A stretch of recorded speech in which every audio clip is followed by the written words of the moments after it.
La verdad es que Margaret Thatcher genera amores o odios, pero no hay una posibilidad entre medio. O sea, es para muchos, de alguna manera, la que enmendó el camino de Gran Bretaña, hay que entender que, y eso es lo que vamos a tratar de dar contexto, de un país que había terminado siendo probablemente el país más socialista después de la Unión Soviética, después de la guerra, va a volver a un individualismo que era su característica anterior de la guerra. Por lo tanto, ella para muchos volvió al origen de lo que era la idea de la iniciativa individual propiamente anglosajona. Para otros, implicó el cambio, de alguna forma, de un estado de bienestar garante absoluto a esta idea capitalista, en el fondo, y se convierte en el ícono, porque además hay que ver que los cambios van a hacer que económicamente Inglaterra se vaya para arriba. Por lo tanto, es un personaje que no deja a nadie, en ese sentido, indiferente. Voy a tratar de hacer harto contexto también para poder explicar y insertar a nuestro personaje. Sí, lo que hay que decir, y sobre todo hoy día en un mundo feminista, y las feministas no la quieren por lo que ella representa en general. O sea, cuando una feminista uno le pone a la Margaret Thatcher como un ícono de una mujer importante, no la consideran, lo cual es un sinsentido, porque efectivamente entendamos que es la primera mujer primer ministro.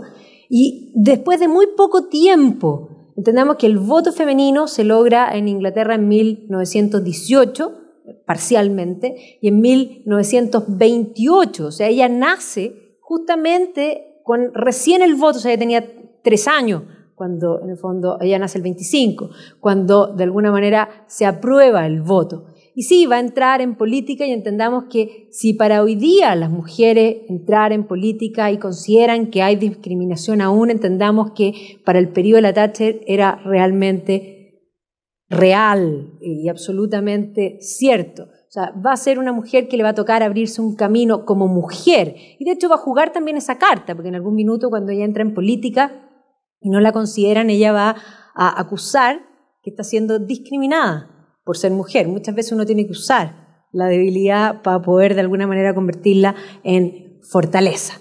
Pero no solo eso, no es solo la primera mujer primera ministra, sino que además ella representa un cambio del tipo de política que existía en lo que es hoy día el Reino Unido, que era una política básicamente de un establishment establecido, es decir, personas educadas en los mismos colegios, en las mismas universidades, y de pronto aparece esta mujer de clase media. Ella es hija de un almacenero de Grantham. Ella no es posh. Ella no estudió en un public school, ella estudió en una grammar school. Ella es fruto de la meritocracia. O sea, ella no es solo mujer, sino que representa además este cambio de personas de esfuerzo que han ido ascendiendo. Y por eso mismo la van a detestar más aún, porque ella, podríamos decir, es de las filas más populares. Es más, entendamos que el establishment político a la Thatcher no la querían, la encontraban última. No solo eso, mal vestida. Se vestía en Marks & Spencer, de ordinaria. La reina la miraba ahí, pero esta señora. Pero entendamos que lo que más va a odiar el mundo socialista es que lo que la Thatcher va a conseguir es un apoyo popular, porque ella es de ellos, ella viene de un mundo distinto, ella habla en un lenguaje que probablemente es más cercano que el de los clásicos políticos para el mundo. Y por lo tanto va a cambiar la política también en esa dimensión. Esta es la casa, el almacén que tenía su padre en Grantham, que hoy día hay un Living Health, pero tiene una placa que dice que aquí nació Margaret Thatcher, que era Margaret Roberts, ¿ya?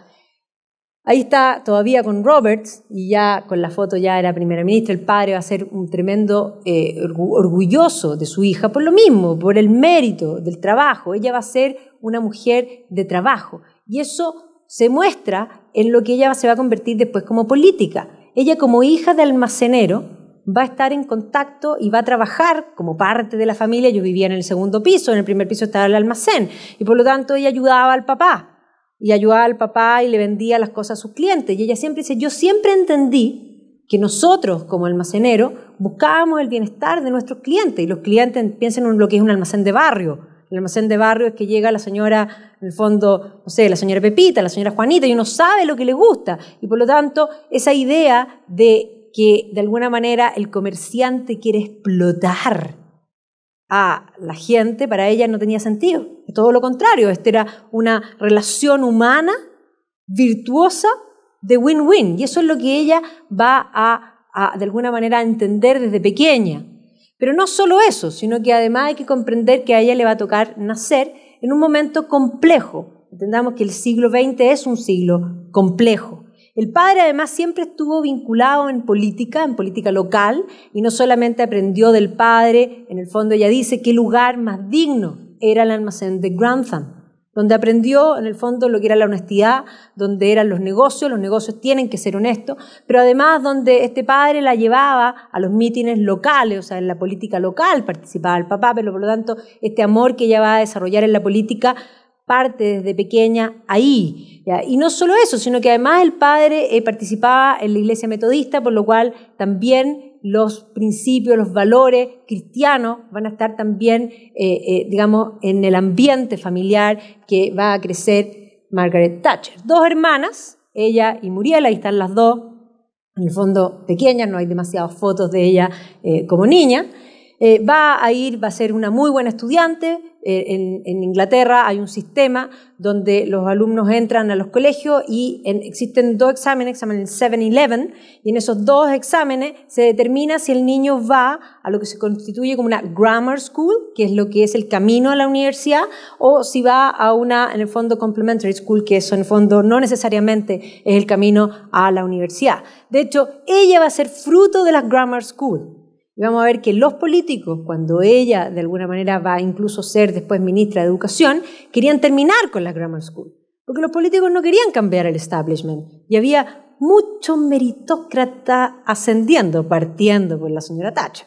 ¿Ya? Y ella va a defender la grammar school, porque de alguna forma son, podríamos decir, esta idea de los colegios de excelencia, un poco llevándolo al término chileno, que permiten ese ascenso social. A ella le va a ir bien, muy bien, va a ser una buena alumna. Ahí está, ¿quién se iba a imaginar cuando ahí tienen las notas, la libreta de notas? Jamás se imaginaron que iba a ser la primera mujer primera ministro, ¿ya? Y es más, ella, más adelante, aquí está la noticia, cuando asume como primera ministro y le ponen el círculo diciendo, y una de nuestras alumnas, o sea, qué orgullo, obvio que qué orgullo, primera ministro. Y de hecho ella después, siendo primera ministro, va a ir apoyando la idea de los grammar school, porque no solo las va a defender en el gobierno de Heath cuando ella es ministra de Educación, sino que después, cuando es primera ministra, incluso va a enfatizar en profundizar esta, en el fondo, educación que permite la meritocracia. Por lo tanto, se va a ir a sacar una foto diciendo, sí, yo soy de aquí y soy la primera ministra.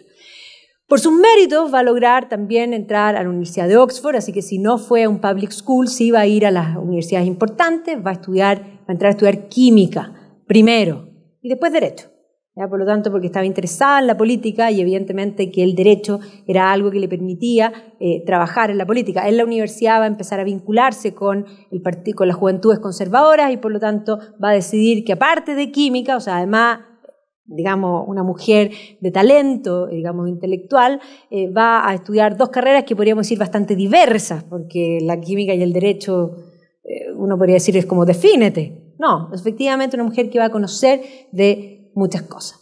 Pero hay que comprender que el periodo en que le va a tocar crecer a la Margaret Thatcher también va a ser un periodo que va a marcar su vida. Efectivamente, ella le va a tocar un mundo post-Primera Guerra, y efectivamente muy pequeña en el fondo todavía, digamos, era en su primera infancia, digamos, va a estallar la Segunda Guerra Mundial. Entonces, hay que comprender que Inglaterra, y tengo que retroceder un poco para volver a avanzar, Inglaterra había cambiado muchísimo, sobre todo durante el siglo XIX. Va a ser la cuna de la revolución industrial, va a ser la cuna de todo lo que es el desarrollo, digamos, posterior a la revolución industrial, la aplicación del motor a los transportes, a la industria, y por lo tanto va a ser, de hecho, el país que va a construir los ferrocarriles no solo en Inglaterra, sino que en todas partes, incluido aquí.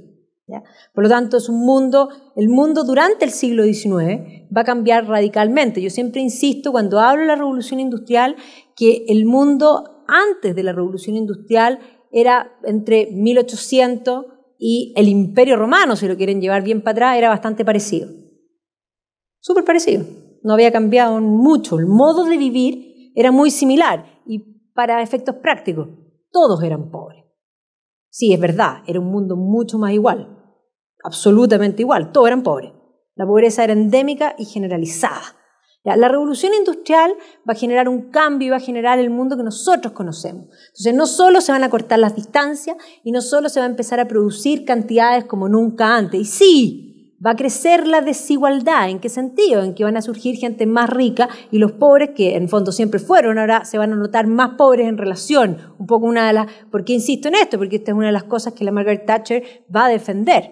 A ella, cuando increpa a los socialistas, le va a decir, porque le van a decir, bueno, y la desigualdad es mayor después de su gobierno. Y va a decir, a ver, un momento. La desigualdad, o sea, ¿a usted le importa que los pobres sean más pobres con tal que los ricos no sean más ricos? O sea, el gap, que antes en el fondo era aquí, ahora es aquí. Pero con tal que esto no sea más grande, a usted prefiere que los pobres sean más pobres.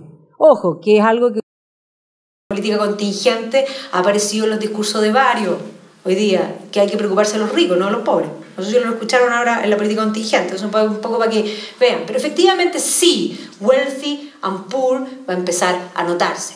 Y sí hay que entender que durante sobre todo la segunda mitad del siglo XIX van a empezar a crecer los socialismos y también no solamente en toda Europa, sino que particularmente en Inglaterra, que es el país más industrializado y por lo tanto va a ser la cuna, en cierta forma, de muchas ideas. El cartismo va a ser el primer movimiento, podríamos decir, que pide, en el fondo, legislación laboral, muy anterior a los movimientos de finales del siglo XIX. Pero hay que entender que Marx y Engels vivían en Inglaterra y van a escribir el Manifiesto Comunista pensando en que la revolución es para Inglaterra. O sea, Marx va a terminar su vida, va a morir en Inglaterra y está enterrado en Highgate, o sea, de hecho, ahí.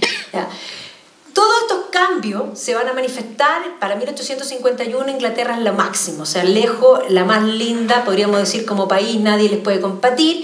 1851, la Exposición Universal muestra esa realidad. Y obviamente que hay que entender que para responder a esa revolución industrial, los ingleses también van a inventar la idea de que los colegios deben ser para todos y endémicos. Los colegios no existían. Y cuando digo esto la gente me queda mirando y dice, ¿cómo? A ver, sí, existían algunos colegios relacionados con la iglesia o porque la señora Betty, da lo mismo, whatever, decidió abrir su casa para recibir pupilos. ¿Para qué enseñaba la señora Betty whatever? Lo que ella quería. No había currículum, no había obligación de ir al colegio. Y la gente no iba al colegio, pero iba a la universidad. ¿Cómo? La gente iba a la universidad sin cuarto medio. En toda la historia de la humanidad, la gente fue a la universidad sin cuarto medio. Las universidades tienen 1000 años. Los colegios no tienen 200.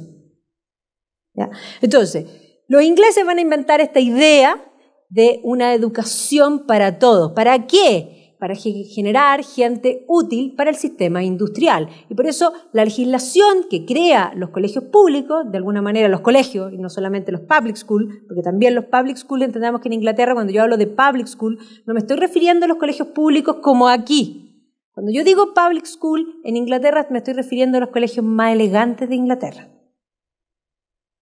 Cuando yo digo colegio público acá, uno se piensa en el colegio más elegante. No, o sea, el colegio más elegante de Inglaterra son los public school. Eton es un public school. Y son para educar gentlemen. Ahora, el acta de educación primaria es para educar operarios. ¿Y qué querían enseñar? 3R. Reading, writing, arithmetic. Few humanities. ¿Por qué? Porque querían generar gente útil, pero no pensante. Sigue igual, pocas humanidades. Ojo con ese punto. Entonces, efectivamente vamos a ver que el mundo va a cambiar, se va a crear la sociedad de consumo. Aquí hay dos cosas que son importantes para nuestro personaje. O sea, ella es fruto de las llamadas después grammar school, que son colegios que pretenden generar, en el fondo, preparar a gente para la universidad. Los colegios normales no. Entonces, ella va a ser fruto de esta educación, pero también fruto de la sociedad de consumo. Ella es hija de un almacenero. Entonces, la sociedad de consumo, esto es Sainsbury, esto es equivalente al Jumbo, así partió, como yo siempre me río, dice, como el frafra, con unos pollitos. ¿Ya? Las grandes tiendas van a empezar a aparecer a finales del siglo XIX, comienzos del siglo XX, esto es, en el fondo, Selfridge, en Oxford Street. Ahí está la serie, si la han visto, y si no la han visto, véanla, entretenida. Las comunicaciones, todo cambió. Primero el telégrafo, después el teléfono, y de alguna manera este mundo del progreso moderno, increíble. No solo eso, se va a inventar con la revolución industrial cosas que para nosotros son súper importantes. Aparte de la sociedad de consumo, se va a inventar el tiempo libre. Y cuando digo esto la gente se sorprende. ¿Cómo el tiempo libre? ¿Cómo lo van a inventar? No existía el tiempo libre. Nadie hacía una diferencia entre el tiempo libre y el tiempo ocupado. Con la revolución industrial va a aparecer un concepto que para nosotros es súper importante y sagrado. Vacaciones. ¿Cómo? No habían vacaciones. Nunca hubo vacaciones pagadas por nadie. Ahora sí. Entonces, el tiempo libre va a implicar crear actividades para el tiempo libre. Y por esa razón, durante el siglo XIX, segunda mitad, se inventan todos los deportes. Ya alguien aburrido le puso regla a todos los deportes. Ese se llama Lillywhites. Cuando uno se baja en Piccadilly Circus, hay una tienda grande de deportes que se llama Lillywhites. Bueno, ese hombre inventó la regla de todos los deportes y además determinó cuánto la pelota del fútbol, porque fútbol había mucho fútbol.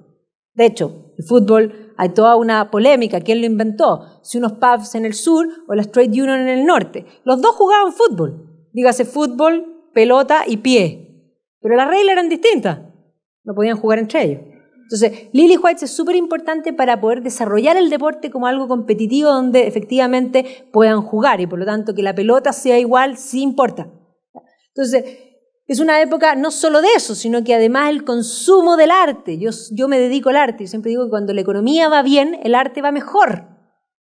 Si la economía no va bien, el arte no va bien. Las personas primero cubren sus necesidades básicas y el arte puede ser básico para algunos, pero en general uno no vive de arte. Por lo tanto, el arte está después. Pero esta es una época de gran consumo de arte. Ahora entendamos que en 1871 se unifica Alemania y Alemania unificada va a empezar a competir industrialmente contra Inglaterra. Y no solo eso, después de la Guerra de Secesión, Estados Unidos también va a competir con Inglaterra. Y para finales del siglo XIX, Alemania produce más que Inglaterra. Y para comienzo del siglo XX, Estados Unidos produce más que Alemania y más que Inglaterra juntos. Inglaterra ya no es la más linda. Y por eso el énfasis en el colonialismo. Para los que vinieron a la charla del colonialismo británico, esta es la razón. Y por lo tanto, el orgullo de pertenecer a un imperio, Britannia, Empire of the Seas, los colegios se van a usar muchísimo para generar ese orgullo de pertenencia de este imperio civilizador. Entendamos que el padre de Margaret Thatcher y todas las generaciones para atrás crecieron con ese orgullo. Y evidentemente que es la competencia industrial, la competencia por conseguir colonia, porque entendamos que si bien Alemania produce más que Inglaterra, no puede competir con Inglaterra, porque Inglaterra tiene colonia. Eso significa que tiene materias primas más baratas y mercados asegurados. Por lo tanto, Alemania, para ganar la competencia industrial, necesita cambiar el mapa. Y los mapas se cambian con guerra. Entonces, ya Bismarck se da cuenta que no le quedó pedazo. Efectivamente, las rivalidades y la competencia industrial, que es la primera razón de la Primera Guerra Mundial, estaban a la orden del día y efectivamente el mundo va a cambiar y después de la Primera Guerra no va a ser el mismo. Y de hecho no va a ser el mismo, porque inmediatamente ya habían empezado los movimientos sufragistas, que esto es importante para situar a nuestro personaje, habían comenzado antes de la guerra. Va a haber un paréntesis durante la guerra, y de hecho la Emmeline Pankhurst, que había sido una gran activista por lo que era el voto femenino, va a ponerse a favor del gobierno. De hecho, la Emmeline Pankhurst va a pasar de ser una socialista. Todas las mujeres que querían participar en política eran todas socialistas, el socialismo era el único que consideraba a la mujer. Pero la Emmeline Pankhurst va a pasar de ser una socialista a ser una conservadora. Y sus hijas, una, Christabel, va a quedar siendo conservadora con la madre y Silvia va a terminar siendo socialista. Pero efectivamente en 1818, o sea, con el fin de la guerra, van a lograr el voto femenino para algunas mujeres y ya después, de hecho, van a tener todo un movimiento que incluso va a tener su propia mártir. Es más, las mujeres, para hacerse notar, el movimiento sufragista van a poner bombas, van a de alguna manera hacer atentados de distintos tipos, pero además van a terminar funando el derby cuando una mujer se va a tirar frente al caballo del príncipe de Gales, y eso les va a hacer ganar portadas y finalmente les van a dar el voto femenino. Así que está la Emily Wilding Davison, que es como el ángel, podríamos decir, del movimiento sufragista. Y efectivamente ya el año 28 van a conseguir el voto más, digamos, para todas las mujeres, ya menos censitario. Entonces hay que comprender que Margaret Thatcher ya había nacido cuando aparece el voto femenino, o sea, era una niña, pero comprendamos que cuando ella nació las mujeres no tenían posibilidad de participar en política. O sea, en una generación una mujer va a llegar a ser primera ministra. Es increíble eso de pensarlo solamente. Entonces, volvemos a Grantham. Después del nacimiento ya nace el 25 y por lo tanto ella va a tener este lugar de, podríamos decir, de moral, de esencia, como ella va a manifestar después. Va a ser una niña alegre, con pocas cosas, por supuesto. Entendamos que es un mundo ya de una primera posguerra y por lo tanto las carencias de guerra van a ser algo siempre importante. Y si bien va a crecer teniendo una realidad modesta de trabajo, de decencia, como dice ella, esta situación se va a complicar cuando ella tiene, en el fondo, todavía tiene 10 años, o sea, en el fondo la guerra va a estallar el 38, o sea, 13 años tenía ella cuando estalla la Segunda Guerra Mundial. Y efectivamente la Segunda Guerra Mundial va a ser algo realmente complejo para lo que es Inglaterra. Inglaterra va a quedar sola rápidamente, Francia va a quedar fuera de la guerra ya el año 40, y Inglaterra va a tener que resistir sola, porque entendamos que recién en el fondo Estados Unidos va a terminar entrando después del 41, o sea, hay por lo menos entre 40 y 41 un año en que Inglaterra va a estar a la orden del día, a los continuos bombardeos de la Luftwaffe, y esta es la realidad de Londres, esta es la realidad de lo que era las casas de alguien, los shelters improvisados dentro de, en el fondo, el Tube de Londres, es inaugurado, The District Line, que es la línea verde, se inaugura en 1863. La Circle Line se inaugura en 1880, o sea, para la Segunda Guerra Mundial ya había una araña importante de lo que era el Tube. Así que sí, van a usarlo de shelters continuamente. Y este es el momento en que van a mandar los niños fuera, porque efectivamente el peligro de mantener ahí, y ahí piensen en las crónicas de Narnia, los hermanos Pevensey yéndose fuera, una cocha, ¿no es cierto?, de lo que era tu casa. Esta es la realidad de Londres en forma continua. O sea, imagínense el almacenero de Grantham, imagínense el desabastecimiento. Esto también es importante porque el haber vivido la guerra marca profundamente un concepto de economía de guerra que probablemente nosotros no tenemos para nada, ¿ya? Yo siempre me asombro, mis hermanos fueron a estudiar a Inglaterra y alojaron en la casa de una señora en Cambridge y mi hermano estaba indignado porque ella les daba un vaso de leche y les cortaba la ducha después de unos ciertos minutos. Encontraba que esto era último. Claro, la señora quedan para siempre con esa marca de la guerra. Eso es súper importante porque ella va a estar siempre en contra del excesivo gasto. Y eso es algo que ella, es más, ella siempre va, cuando entra en política, va a plantear que un Estado debe administrarse igual que una casa. Y que las dueñas de casa saben perfectamente cuándo pueden gastar y cuándo no pueden gastar y cuánto pueden gastar. Y eso es lo que el Estado debe hacer. O sea, el Estado debe gastar lo que tiene y lo que no tiene. Por eso digo que esta experiencia de la guerra va a ser muy importante para lo que es nuestro personaje posteriormente en la política. Así queda Londres. Efectivamente, St. Paul queda paradito. Así queda Londres, un poco para que se hagan una idea. Y la guerra, obvio, la guerra va a terminar y el que logró la victoria, podríamos decir, fue Churchill, que logró la resistencia, ¿no es cierto? Y que Churchill, cuando se entrevista con Roosevelt en Casablanca, no solo respiró y durmió, ¿ya? Sino que finalmente logró la victoria. Pero es bien interesante ver que Churchill ganó la guerra, pero no ganó la paz. Y aquí hay una cosa curiosa, porque Churchill era el protagonista de los aliados, en el fondo, en estos acuerdos de paz, y él va a postular a las elecciones del año 45, podríamos decir, con una carrera absolutamente, él estaba seguro que tenía la carrera ganada, había ganado la guerra. O sea, ¿cómo no van a votar por Churchill? Obvio que van a votar por Churchill. Pero los Labour van a arremeter, particularmente hay que comprender que la guerra produce pleno empleo. Independiente que el empleo sea peligroso, pero es pleno empleo.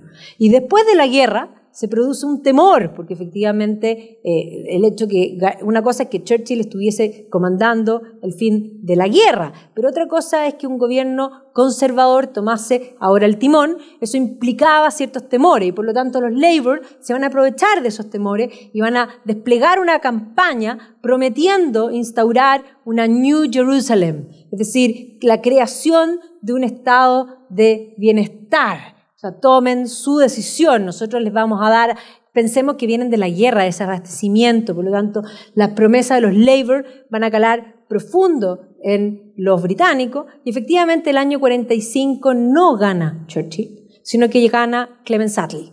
Y Clement Attlee es un socialista que efectivamente va a comenzar la construcción del estado de bienestar. Churchill no estaba contento, como pueden ver ahí, de hecho sorprendido, va a terminar haciendo conferencias en el fondo fuera.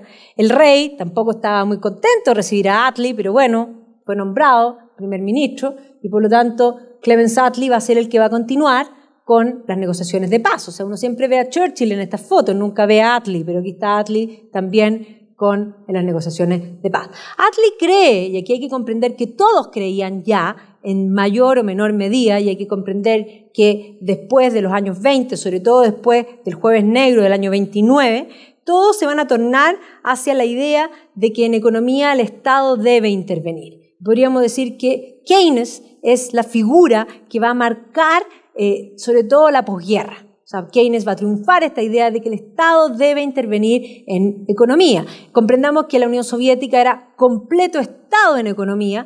Todos pensaban que el Estado debía intervenir en economía, solo que uno completa de planificación y otros consideraban mayor o menor grado de planificación, pero un cierto grado de planificación sí o sí, porque el capitalismo solo genera jueves negros como el del año 29. Esa era un poco la idea.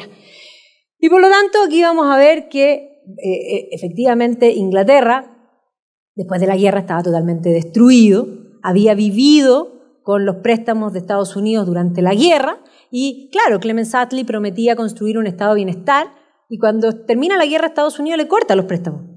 ¿Con qué iba a construir el estado de bienestar? Si además tenía que reconstruir el país, pues. Entonces, la situación era compleja, pero su promesa era building the New Jerusalem, este estado de bienestar. Va a contratar a Lord Beveridge, que va a hacer todo su proyecto de la construcción del estado de bienestar, y evidentemente todos están bajo la idea de Keynes. Es más, Keynes va a ir a Estados Unidos a negociar un préstamo, ya que no les van a dar plata ahora más por la guerra, negocia un préstamo y como él era the celebrity around the world, que él le iba a decir a Keynes que no. Los americanos no le dijeron que no, pero le cobraron carísimo. O sea, Mr. Keynes les dio lo mismo, ¿ya? Pero sí, consiguió el préstamo. Y el préstamo había que reconstruir, pero además había que construir este estado de bienestar que cuesta plata. Eso cuesta caro. Y por lo tanto, ¿qué es lo que va a hacer rápidamente Attlee? Va a comenzar con la nacionalización. La idea que va a primar después de la guerra es la idea del control del Estado de los llamados commanding heights, de las áreas estratégicas de producción. Entonces, Attlee va a comenzar la estatización. Aquí está la estatización del carbón, la estatización de los transportes, la estatización de todo, de la banca, los ferrocarriles, de la electricidad. Hay que comprender que para la época en que la Thatcher asume, un británico se levantaba en una casa estatal, porque las casas que van a construir eran estatales, no eran propietarios, vivían en una social state, o sea, una social house de alguna manera, una casa estatal, con gas estatal, con luz estatal, con agua estatal, en un auto, todo estatal, y trabajaban en una empresa estatal, todo era estatal. O sea, la cadena completa, podríamos decir, del flujo circular era estatal. Entonces, efectivamente van a nacionalizar todo, también la banca, que eso también va a ser un tema no menor. Y por lo tanto van a nacionalizar el Banco de Inglaterra. Estos son los memes que aparecen ahora que todos los socialistas consideran que fue el mejor primer ministro que tuvo Inglaterra, ¿ya? Porque les dio todo, supuestamente gratis. Eso también es una gran falacia. Va a crear, sí, el National Health, va a contratar a Aneurin Bevan, que era un galés que va a hacer el National Health Service el año 47 y por lo tanto va a empezar a ofrecer estos seguros de salud posterior. Pensemos que esto es después de la guerra y por lo tanto ahora van a tener pensiones, salud, en el fondo casa, que todavía no ha empezado a construir, pero de alguna manera aquí va a comenzar a construirse este estado de bienestar, que la idea era proteger a los ciudadanos de la cuna a la tumba. Ese es el concepto, de la cuna a la tumba. Y por lo tanto, el welfare se va a construir en estos años. Ahora, a pesar de construir todo y dar todos estos beneficios, el desabastecimiento va a continuar. Particularmente entendamos que el Estado también fijaba los precios, era propio en todas partes, o sea, en todas partes para los años 40, 50, la fijación de precios era lo normal. Ya, incluso aquí también fijaban todos los precios. Entonces, van en el fondo a fijar los precios y el desabastecimiento además era total, porque evidentemente que como no había libertad de mercado, no se producía en el fondo el cruce oferta y demanda, porque claro, si yo tengo que vender algo que vale más de lo que me fija el precio, no me conviene venderlo, súper simple. 2 más 2 son 4, así de simple. Entonces, el desabastecimiento va a ser total y absoluto.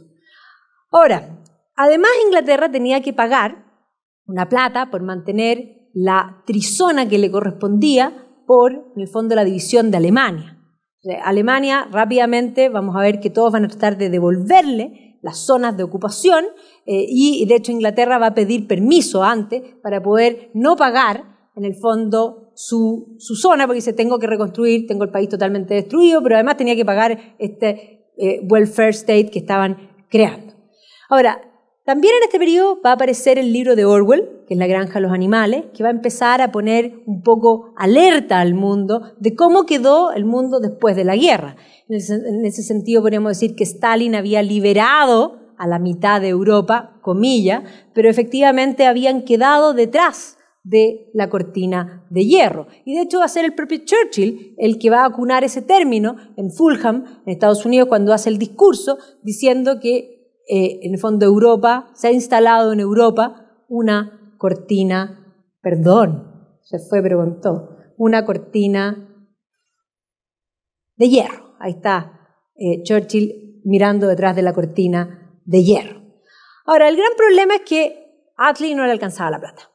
No podía reconstruir el país, construir el estado de bienestar, había logrado que no seguir pagando la cuota de Alemania y en eso va a aparecer por la cortina de hierro Estados Unidos con el Plan Marshall, que le vino como anillo al dedo, porque el Plan Marshall ofrecía plata a mucho mejores condiciones del préstamo que había conseguido Keynes para los británicos, para la reconstrucción. Entonces, de alguna manera pudo usar el préstamo de Keynes para la construcción del estado de bienestar y pudo usar el Plan Marshall para la reconstrucción del país.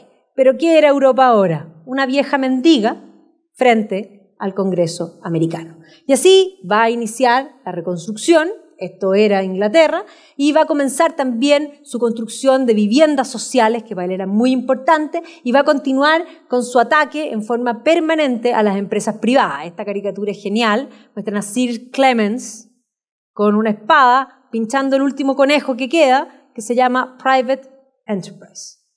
No quedó ni uno, ¿ya? Entonces, efectivamente, paralelo a esto, se va a empezar a desmoronar el imperio.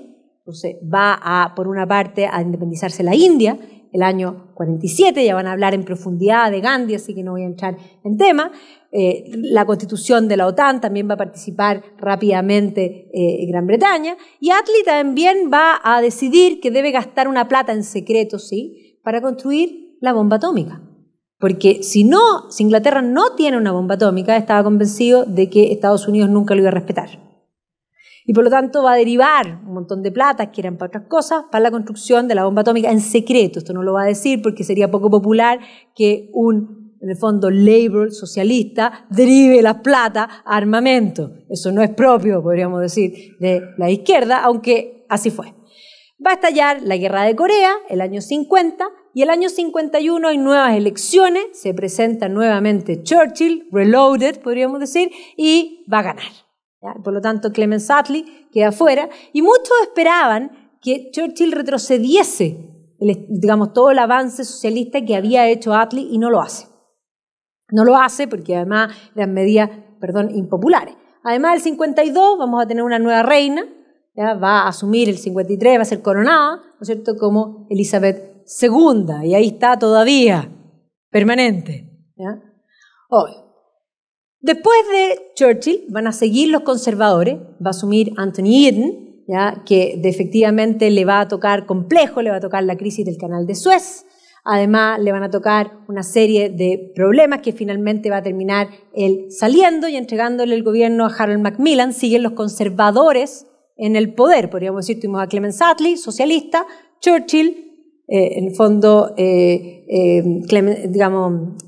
me fue, bueno, y después Harold Macmillan, en el fondo, van a seguir en el gobierno. Y Macmillan le va a tocar difícil. Le va a tocar difícil porque se le va a empezar a producir toda la descolonización. Él va a usar esto a su favor, diciendo que hay winds of change. Hay una canción incluso sobre este discurso político. Entonces diciendo, estos son tiempos de cambio, hay que dejar a los países libres. No es que quisieran dejar a los países libres, sino que simplemente ya no tenían cómo mantener el imperio. El imperio se estaba absolutamente desarmando. Entonces, este discurso va a ser emblemático de los discursos en política. Se va a independizar Ghana, se va a independizar Nigeria, se va a independizar Kenia, y de alguna manera también va a haber intervenciones y problemas en el Medio Oriente.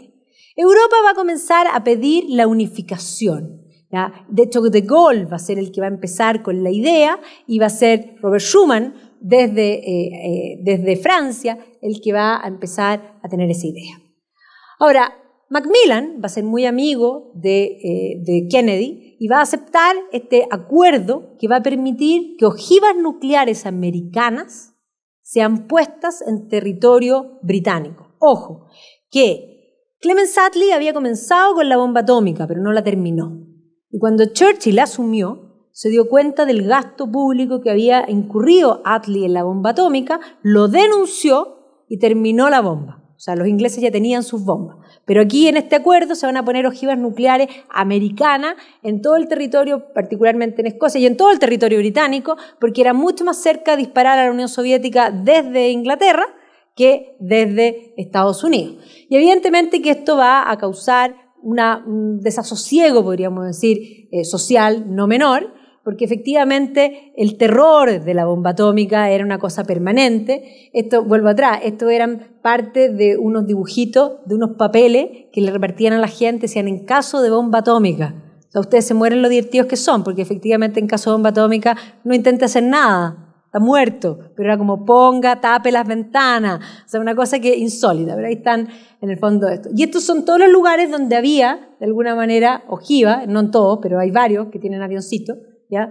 Ojivas nucleares que estaban en suelo británico.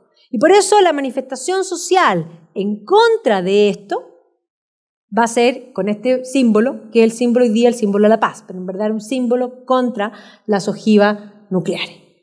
Ahora, Macmillan se consideró enfermo, en realidad él pensaba que se iba a morir, no se murió, pero dejó el gobierno y terminó Douglas Home terminando su mandato, que va a terminar saliendo por un escándalo de otro político, para que vean que esto no es cosa de hoy día, ya los políticos han tenido escándalos siempre, ya aquí el caso Profumo que se va a meter con una modelo y va a aparecer y toda esta cosa se va a filtrar, así es como pareció al escándalo que tuvo Clinton un poco. Ya ahí está The English Affair, que terminó haciendo caer a los conservadores.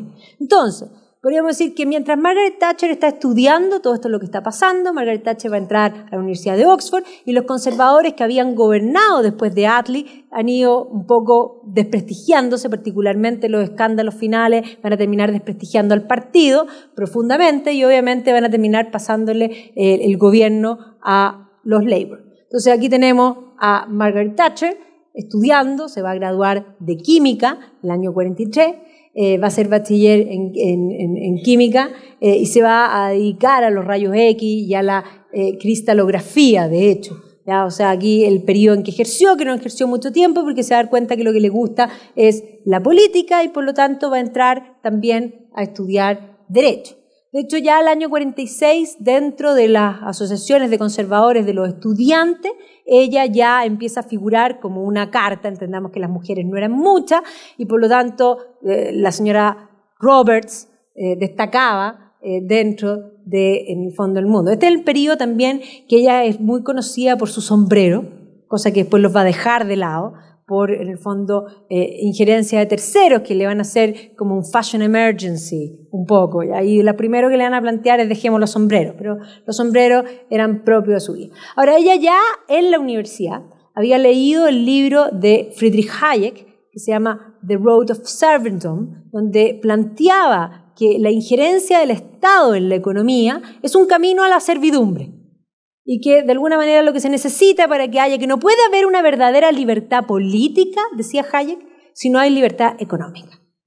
Y por lo tanto, esto que incluso los precios sean determinados por el Estado es una aberración y convierte a los hombres no en libres, sino en esclavos. Entonces ella va a tomar estas ideas, va a escribir algunas columnas en periódicos, aquí en el fondo escribiendo a las mujeres Wake Up Woman.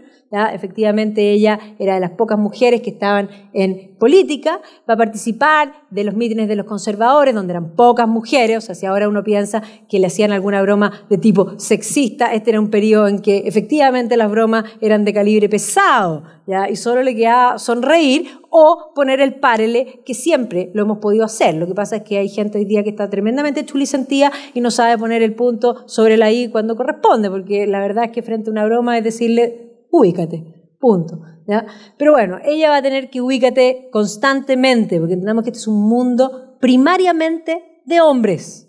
¿Ya? Por lo tanto, ella finalmente la van a elegir para ir de candidata, para, en el fondo, un distrito menor, ¿no es cierto? Pero el año 51 va a salir electa como parte de los conservadores con 25 años. Y en un meeting del partido, ella va a conocer a Dennis Thatcher, que era un hombre separado, que la va a conocer, la va a admirar por su inteligencia, van a empezar a salir y finalmente le va a proponer matrimonio. En realidad, ella le dice, después de varias salidas, dice, bueno, ¿te vayas a decidir o no te vayas a decidir? Ella era de armas tomar, o sea, ella era, ubiquémonos. Y sí o no. Y sí, y se casaron.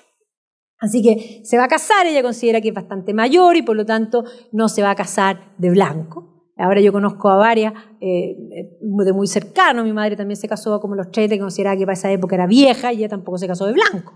Ahora, la verdad es que casarse a los 30 es casarse joven, ¿ya? Pero efectivamente era parte un poco de esa idea. De hecho, va a ser bastante más radical porque se va a casar de negro, es como, oh my God, ¿ya? Entonces se va a casar el año 51, ahí está el matrimonio con Dennis Thatcher y rápidamente ella se va a quedar esperando guagua y va a tener unos mellizos. Y ella va a estar muy contenta que haya sido mellizo al tiro, porque le dice, la tarea ya quedó hecha, ya tenemos una familia, así que no se necesitan más, con eso estamos bien. Y él le va a decir, perfecto, además él siempre va a respetar que ella participe en política y de hecho la va a apoyar en forma constante. Así que de hecho van a nacer los niños incluso prematuros y ella se va a conseguir rápidamente una buena nani. De hecho después le van a preguntar, cuando está en política, le van a decir, bueno, pero ¿usted es madre? Sí, tengo mellizo. ¿Y usted no le preocupa?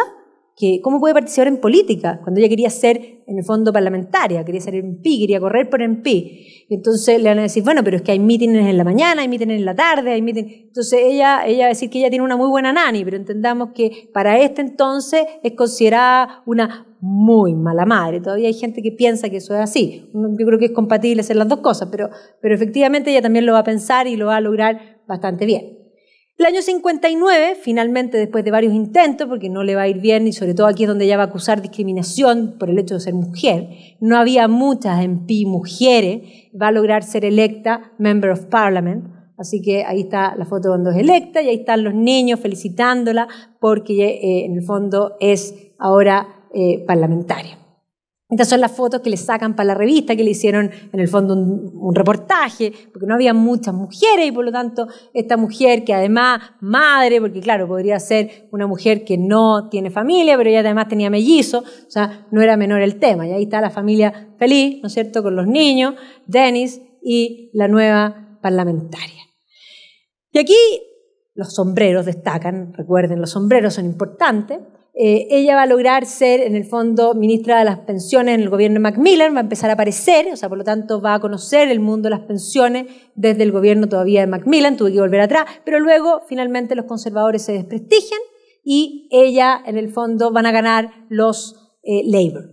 Va a llegar Harold Wilson al gobierno, que es un Labour del año 64, y que es un tecnócrata pragmático, y ella va a continuar en política, porque en la política inglesa existe lo que se llama en el fondo el gabinete, es una cosa, digamos, del primer ministro, y existe dentro del Parlamento lo que se constituye como el gabinete de la sombra. ¿Ya? Y ella en el gabinete de la sombra, que son los conservadores, que de alguna manera siguen las mismas cosas que están viendo el verdadero gabinete, ella va a pedir trabajar el tesoro, que no eran cosas propias para mujeres, pero como era el gabinete de la sombra, nadie le va a decir que no, y con eso va a aprender. Ella ya sabía bastante, ya vimos que ella estudió química, estudió derecho, era fanática de Hayek, por lo tanto de economía sí sabía, y por lo tanto aquí se va a dedicar a conocer bastante más. Y ella va a criticar muchísimo al gobierno Labour, diciendo que no son socialistas, que son cuasi comunistas. Ella ya va a generar, digamos, cada vez va a ir marcando más su odio, y lo va a manifestar en la vida, al comunismo. El gobierno de Wilson va a desarrollar todas las reformas, podríamos decir, morales, que podríamos decir lo que de alguna forma el debate que tenemos todavía hoy sobre el tapete se veía en los años 60 en Inglaterra, y por lo tanto no solo va a pasar el acta de divorcio, sino que la no persecución a los homosexuales, por eso Oscar Wilde pasa a ser nuevamente el aborto, y va a haber una polémica importante, no es que todos están de acuerdo tampoco en el caso británico. Además, él va a seguir con esta idea de educación para todos, va a desarrollar un proyecto bastante parecido al nuestro Teleduc, un poco para que se hagan la idea, de educación en el fondo con esta Open University. Y con la descolonización se le va a generar un problema, porque él va a aceptar en el fondo que empiecen a entrar toda la gente que tiene pasaporte británico. Pero efectivamente, ahí tienen la cola que dice pasaporte británico. Y por lo tanto toda África va a empezar a entrar a Inglaterra, porque obviamente estos países van a lograr su independencia, pero no tienen ninguna estabilidad política, y por lo tanto el desastre, van a huir de toda la situación en el fondo que se está dando, y tienen pasaporte británico, y este es el momento que Wilson acepta a toda esta gente. Y los conservadores, en particular Enoch Powell, va a desarrollar este discurso que se llama River of Blood, que ahora ha estado súper citado este discurso por un poco lo que está sucediendo hoy día con el asunto de las migraciones, porque este es el momento que se pone por primera vez el punto de que hay que establecer cuotas, que no se puede aceptar a todos los que tengan en el fondo problemas. Entonces aquí vemos los primeros movimientos que dice Britain for the British, y aquí los otros que de alguna manera no quieren leyes racistas. O sea, los dos movimientos, para que vean que es bastante parecido lo que aparecía antes y lo que aparece ahora. El gobierno de Wilson se va a concentrar en la construcción de viviendas sociales estatales, donde uno podía postular y recibía la casa, pero no era tuya. Viviendas lindas, otras más feas, como pueden ver, así que cuando caminan por Londres uno se da cuenta de esto es todo los 60, 70, las reconstrucciones realmente feas. Los 60 son los años, podríamos decir, del swing en Londres. Efectivamente, Londres, de algún modo, la lleva, la música en particular, la época de los Beatles, la época no solamente de los Beatles, sino que los chicos malos también, los Rolling Stones. ¿Ya? El mismo Wilson va a aparecer mediáticamente con los Beatles, o sea, esto era punto, era popular, y va a haber una serie de movimientos por lo mismo migratorio, por el tema de Rhodesia, por el tema de la guerra de Vietnam, que son temas que van a, de alguna manera, a complicar la política de los años 60. Pero el gran problema que tenía Wilson es el tema económico. La moneda, la verdad es que ya no daba más, tenía que devaluar, pero devaluar era complicado, no quería devaluar hasta que finalmente ya no le va a quedar más que devaluar. Y el problema económico, que era real y que estaba siendo parchado con más plata del Estado, finalmente estalla en este periodo. Y eso también va a ir de la mano con un momento en que comienzan a estallar, podríamos decir, todo lo que se va a denominar el problema con Irlanda. Y el problema con Irlanda es un problema permanente. No es el peor momento, los años 60, 70 ni 80, que es lo que se denominan los Troubles, sino que el peor momento es los años 20. Pero efectivamente hay un recrudecimiento del problema con Irlanda en este periodo. El año 68 empiezan a estallar los problemas con el Ulster, o sea, con Irlanda del Norte. Y no solo eso, sino que había otro problema adicional. No solo la devaluación, no solo el problema de la violencia con el Ulster, sino que también el problema de los sindicatos. Los sindicatos durante el gobierno de Attlee y de ahí en adelante fueron creciendo y podían realmente parar al país. ¿ya? Y de hecho fueron pidiendo, y la razón del problema económico es que los sindicatos que tenían mucho poder fueron pidiendo aumentos económicos, digamos, cada vez más, que eran imposibles de pagar. Un poco para que se hagan una idea. Entre el 51 y el 58 los salarios crecieron un 20% y entre el 58 y el 64 otro 30%. Y de alguna manera, mientras la estructura sindical de Inglaterra tenía sobre 600 sindicatos, un comparativo para que se hagan la idea, Alemania tenía 16. Ojo, Alemania, paréntesis. El año 45, después de que entregaron las zonas de ocupación, se constituye la Bundesrepublik Deutschland y queda claro que la Unión Soviética no devuelve y se constituye la Deutsche Demokratische Republik. La Bundesrepublik Deutschland queda en manos de Konrad Adenauer. Y Konrad Adenauer elige como ministro de Economía a Ludwig Erhard. Y Ludwig Erhard mira todo este estatismo y el control de precios, que todos estaban en ese tune, todos estaban en esa mirada, y él decide que no va a hacer eso. Y libera los precios. Para el año 47, Alemania había despegado. Todos miraban a Alemania, así, pero nadie quería copiarle a Alemania. Habían sido nazis, ¿cómo le vamos a copiar? Entonces, Alemania, en este entonces, iba como tuna para arriba, cuando miraba los indicadores económicos, iba pero soplá. Inglaterra, que había tomado el camino largo, iba estancada. Por eso tengo que insistir en esto, porque si no, no se hace sentido nuestro personaje. Entonces, efectivamente, los sindicatos podían parar al país. Pero el país tenía cosas en que distraerse, la Twiggy, ¿no es cierto? Y todo el tema, en el fondo entramos a los 70, los Beatles se fueron sofisticando, de alguna manera los Rolling Stones aún más, porque siempre lo fueron, ¿ya? Y tenemos toda esta cosa media hippie con el mundo Hare Krishna en el camino, en fin. Y van a volver los conservadores. Y en el gobierno de Heath, o sea, después de Wilson, que ya le fue mal, van a volver en el fondo los conservadores, vamos a tener que el Ulster va a estallar en una espiral de violencia importante después de la muerte de unos soldados británicos que eran bastante chiquititos, ¿no es cierto?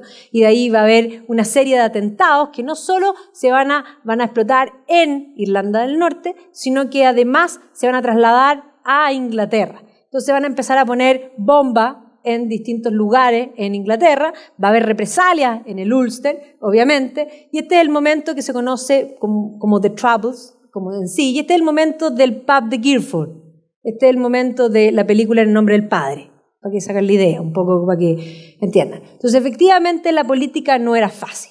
Ahora, el gobierno de Heath va a nombrar a Margaret Thatcher ministra de Educación, porque eso era propio para una mujer. Okay. Ella va a asumir como ministra de Educación y lo primero que se le va a poner como meta es que tiene que lograr, en el fondo, estabilizar el presupuesto, obvio, y efectivamente el gasto era mucho mayor que lo que realmente podían recibir, o sea, se necesitaba más plata, tenía que aumentar el presupuesto para poder seguir cubriendo todas las prebendas que se daban, y entre las cosas que ella va a decidir va a ser que se va a cortar la leche que se le daba a los niños, y dice, bueno, los padres pueden pagar la leche, pero los padres no pueden pagar, en el fondo, la tuición, no les voy a quitar la tuición, pero sí les voy a quitar la leche. Y esto la va a convertir en tremendamente impopular, de hecho van a aparecer las pancartas diciendo Margaret Thatcher, Milk Snatcher, ¿ya? Y ella, en el fondo, va a decir que aprendió una lección. La lección que ella dice, aprendí una valiosa lección de esta experiencia. Había incurrido al odio político máximo por el beneficio político mínimo. No lo voy a volver a hacer. Ya, ella era súper clara en eso. Pero esto no fue muy nice, porque efectivamente aparecer como la ladrona de leche, siendo madre, en fin, ahora no era ladrona de leche, sino que tenía que ajustar el presupuesto y ella era ministra de Educación y no de entrega de alimentos, básicamente. ¿Ya? Pero efectivamente eso va a ser complicado. Sí va a pelear, porque el gobierno tenía en plana desde antes sacar las grammar school, mantener el establishment, y ella va a pelear y va a defender las grammar school, como ya les había comentado, y por lo tanto solamente un mínimo van a pasar a comprehensive school. En este periodo de Heath van a entrar a Europa, por lo tanto ella va a ser parte también de este movimiento que van a entrar a Europa, y después a ella le va a tocar volver a hacer un referéndum al respecto. Pero el gobierno de Heath tampoco va bien, y no va bien porque los 70 son un desastre. Entendamos que está la crisis del petróleo, O sea, tenemos la crisis de la OPEP, o sea, efectivamente no va a haber combustible, eso va a empeorar la crisis económica, la crisis de los sindicatos, en el fondo el aumento de salario, todo eso está, y además ahora la crisis del petróleo, lo que va a terminar haciendo caer a Heath y van a volver los Labour. Vuelve Wilson, el mismo que se sacaba la foto con los Beatles. Y Wilson va a entrar en un periodo de hiperinflación, un problema importante, y de hecho los mayores críticos, y aquí es donde surge el movimiento punk, que efectivamente es una crítica política, ¿ya? Los The Clash, de alguna forma, van a criticar el gobierno de Wilson, y no solo ellos, sino que probablemente de los activistas más importantes políticos va a estar Sid Vicious, que era el vocalista de The Sex Pistols, y que va a titular su álbum de ese año, Anarchy in the United Kingdom. ¿Ya? Entonces, efectivamente la política es un desastre. Y en este minuto, los conservadores que no se han podido reestructurar están viendo quién, no hay nadie, y termina siendo ella la líder de los conservadores de la oposición, del gobierno de Wilson. Ella se había apoyado en el AIA era el Institute of Economic Affairs, donde trabajaba Hayek y donde de alguna manera Hayek había trabajado con varios británicos que habían tomado el libro The Road of Serfdom de Hayek, esta idea del liberalismo económico, de recuperar la libertad económica como algo importante. El pobre Hayek había escrito esto hace mucho tiempo y había visto que todos le hacían caso a Keynes y nadie lo pescaba a él. Él es más, él decía, yo sé que lo que hace Keynes está mal y este es un camino errado. Ahora, este es el camino claro. Él va a invitar incluso una delegación de profesores que creen en lo mismo que él a una reunión súper importante en Mont Pelerin, donde van a llegar unos cabros jovencitos de la Universidad de Chicago, ¿no es cierto? Ahí va a llegar Milton Friedman, que era un cabrito, ¿ya? Y de hecho Hayek era tan poco popular que en algún minuto, justo antes de esto todavía, Hayek decidió que iba a dejar Europa y mandó su currículum a Estados Unidos. Y nadie lo pescó en Estados Unidos. Nadie, excepto la Universidad de Chicago, cuando se hace clase. Así que los Chicago Boys, de alguna manera, el concepto de la Universidad de Chicago, Friedman y el monetarismo vienen también de aquí, de la escuela austriaca de Hayek. Y efectivamente varios ingleses, entre ellos Anthony Fisher, que va a seguir estas líneas, que va a ser después parte del gobierno de la Thatcher, van a ser alumnos de Hayek en el AIA, y aquí la misma Thatcher va a considerarse una admiradora de Hayek. De hecho, aquí varios de los personajes que van a ser después ministros, entre ellos en el fondo Harris, van a aparecer. Aquí tenemos a Arthur Seldom, que va a ser también un hombre importante del gobierno de la Thatcher, van a estar en torno a este instituto. Así que son esas ideas de la IA las que van a ir alimentando la visión económica que va a tener en el fondo la Thatcher. De mayor libertad económica, no hay libertad política sin libertad económica, y por eso ella se considera una defensora de la libertad como un concepto completo. Ahora, a Wilson le va a seguir el pobre, y digo pobre porque no es su culpa, tal vez no era tan malo, la circunstancia, gobernar en sus pantalones debe haber sido tremendamente difícil, ahora no lo hizo bien tampoco, va a llegar el pobre, en el fondo James Callaghan, que va a asumir el gobierno, ya no quebrado, ya la situación era absolutamente el caos total. ¿Ya? En este minuto, en el gobierno de Callaghan, que es un desastre, la Margaret Thatcher va a conocer a Gordon Rees. Gordon Rees va a considerar que ella es fabulosa, pero que tiene que cambiar algunas cosas. De partida los sombreros, no más sombreros. Segundo, tiene que hablar menos pitona. Ella piteaba mucho y eso la hacía, en el fondo, perder fuerza. Y entonces Rees va a convertirse en su fashion emergency y, en el fondo, trabajar la imagen pública de la Margaret Thatcher, no solo en cómo tiene que vestirse, ya vamos sacándose los sombreros, es más, le dice que se saque los collares de perla y él dice, no, es que me lo regaló mi marido, le acepta el collar de perla, dice, ya bueno, ya el collar de perla, pero era muy tradicional y él quería algo distinto. Para cambiar la voz, lo va a hacer trabajar con Laurence Olivier, que de hecho si Laurence Olivier va a trabajar con ella para que ella termine en un grave. Y de hecho, cuando uno escucha los discursos de ella anteriores, se nota el cambio. O sea, efectivamente ella va a trabajar la impostación de su voz para, de alguna manera, parecer menos gritona, que era propio de la mujer. Entendamos que también ese es un concepto de, tal vez, verse más dura, menos mujer como concepto. ¿Ya? Entonces ahí Laurence Olivier lo trabaja. Pero el pobre gobierno de Callaghan estaba absolutamente destruido porque estaba parado completo, los sindicatos lo tenían absolutamente parado. El país va a colapsar. Esta caricatura es genial, el pobre Callaghan se reconoce por su nariz gorda, ¿no es cierto?, aplastado por los sindicatos que le van a pasar por encima. Se va a producir lo que se conoce como The Winter of Discontent. Todos los sectores van a parar, los basureros, los sepultureros, el desastre en Londres era total. Esto es Londres. Esto es Londres. Y entonces la prensa, yo siempre cuento esto y me parece insólito, le van a preguntar a Callaghan, ¿qué opina de la crisis? Y él va a contestar, ¿crisis? ¿Qué crisis? Eso es peor que, me enteré por la prensa, yo siempre digo eso porque me parece insólito, hay cosas que un político no puede decir. Crisis, ¿qué crisis? La basura le salía por la nariz, ¿ya? Entonces, efectivamente el The Sun va a titular Crisis, What Crisis? Y todos los libros van a titular exactamente igual al referirse a The Winter of Discontent. Y aquí, Maggie, que ha ido trabajando su imagen, va a entrar y va a remeter, ella de alguna manera ya es la carta de los conservadores, con esta idea de que los Labour no funcionan. Labour isn't working. Y va a hacer toda esta campaña, que de hecho hoy día la campaña del UKIP usó varias de estas formas de litografía para su campaña para el Brexit, ya que de hecho lo sacaron de aquí. Austerity isn't working. Labour isn't working. Y ella, más, Rees va a hacer que se la fotografíe como una persona normal, como una persona de clase media, cercana a la gente. Entonces aquí, obvio, la van a sacar lavando platos, lavando olla. Ella también lava olla, aparte de ser inteligente. Es más, esta foto va a causar indignación de los socialistas porque efectivamente dice, tiene que tomar una vaca para hacerse notar. ¿Ya? Pero efectivamente va a tomar una vaca, la va a llevar a las industrias, le va a hacer sacar fotos, y aquí sí le va a autorizar sombreros que a ella le encantaban para que pueda sacarse las fotos con los operarios, y por lo tanto todas estas fotos de Maggie en acción, tú no eres una mujer de palabra, tú no eres una mujer de acción, era el concepto que querían en el fondo transmitir.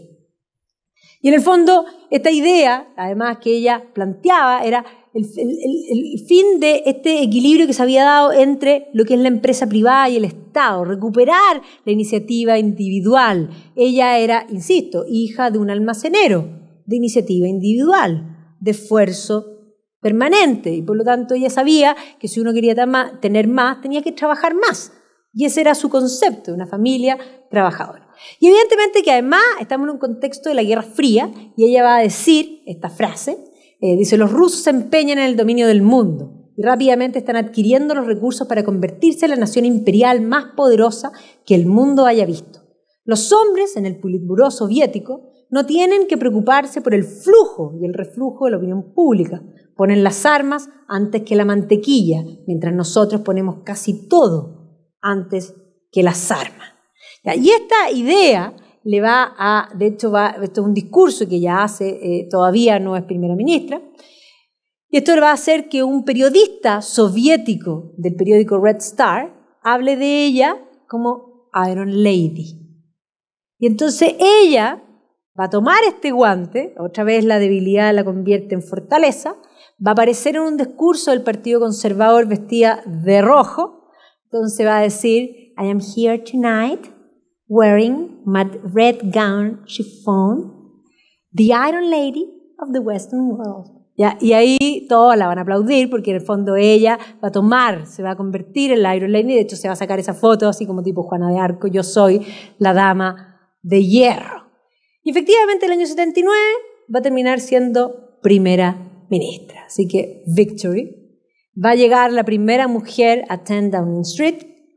Cuando llega, ella va a parafrasear a San Francisco y va a decir, donde haya discordia, llevemos la armonía, donde haya error, llevemos la verdad, donde haya duda, llevemos la fe, donde haya desesperación, llevemos la esperanza.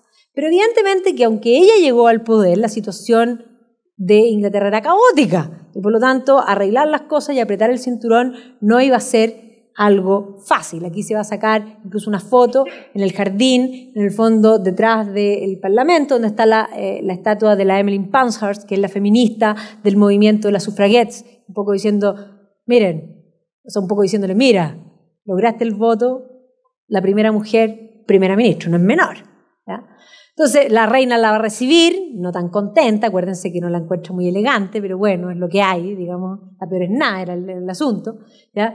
Y efectivamente ella va a comenzar a dirigir. Lo primero que le va a tocar es hacer este referéndum respecto a la participación ya en la Unión Europea, y ella va a hacer un plebiscito, y efectivamente sí, si quieren, en el fondo, permanecer con Europa. De hecho se va a vestir de Europa, después ella va a ir tomando una postura más anti-europeísta a lo largo de su mandato, pero en este minuto de inicio era la pregunta y van a ganar que sí.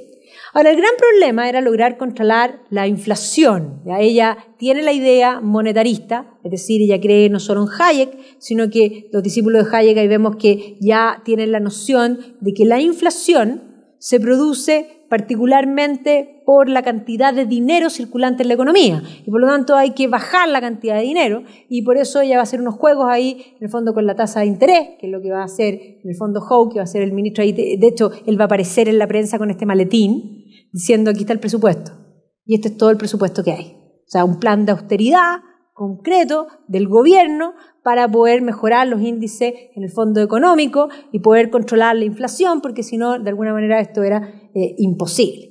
Evidentemente que con las medidas que va a tomar, inmediatamente lo primero que va a pasar es que va a aumentar el desempleo. ¿Por qué? Porque para poder bajar los presupuestos va a tener que deshacerse de todas las reparticiones públicas que estaban llenas de gente, y gente innecesaria, y eso implica despidos masivos.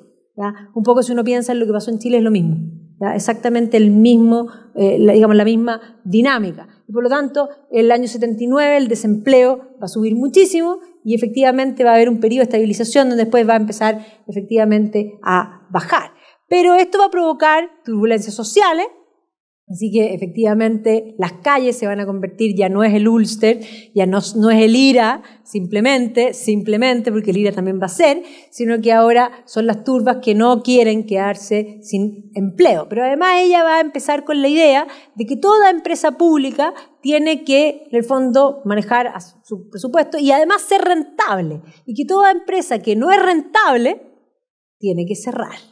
¿Ya? Y esa va a ser una de sus grandes batallas, en particular después con los mineros. O sea, todos los pits del norte se mantenían, pero claro, se mantenían a costas de echarles plata, pero no eran rentables ni eficientes.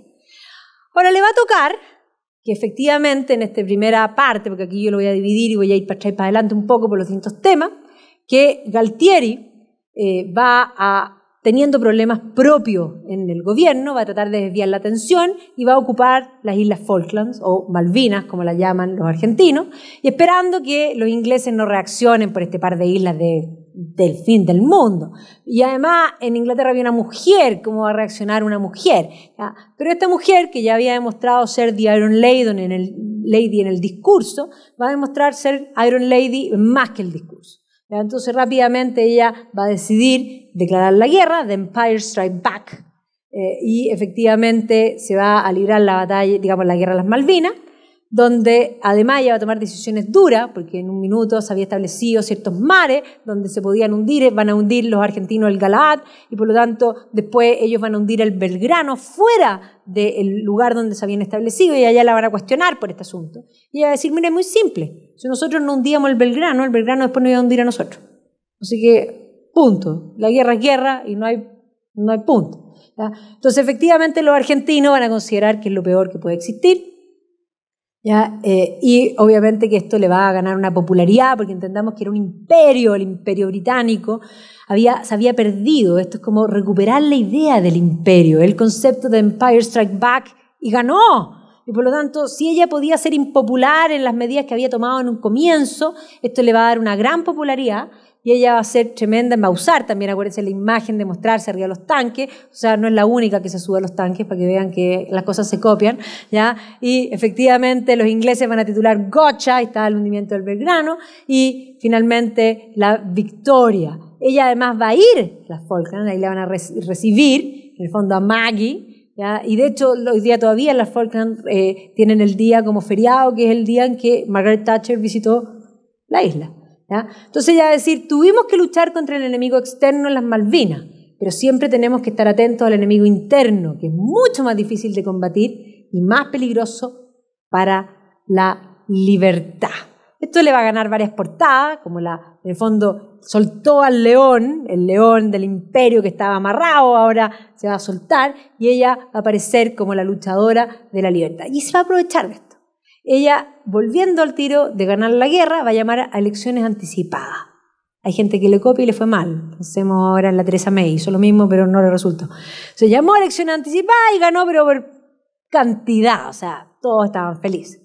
Y obviamente que con este apoyo popular del 83, ella va a empezar ahora sí su plan. Entonces, no era solamente que las empresas estatales fuesen rentables, sino que volver el espacio al mundo privado. Y por lo tanto, lo que ella va a querer es dar más espacio de libertad. Ella considera que el Estado omnipresente, omnipotente, es servidumbre. Y por lo tanto, la única manera de devolver la libertad es terminar, uno, con el estado de bienestar, porque además es carísimo. ¿Cómo puedo yo manejar mi presupuesto en la maleta chica si no ajusto las cuentas? Y por lo tanto va a empezar a atacar al estado de bienestar, por una parte, y va a comenzar con el concepto de las privatizaciones. Entonces va a partir con las empresas públicas que estaban mal manejadas, las que eran no rentables, eso va a ser lo primero, y las que eran de alguna manera aquí también. Entonces, una de las cosas que, esta es una foto trucazo, le ponen la cosa, pero efectivamente una de las frases que va a decir ella, y sí lo va a decir, es porque efectivamente en el Parlamento va a decir que en su gobierno la brecha social ha aumentado, y ella dice, bueno, ¿y qué importa que los ricos sean más ricos?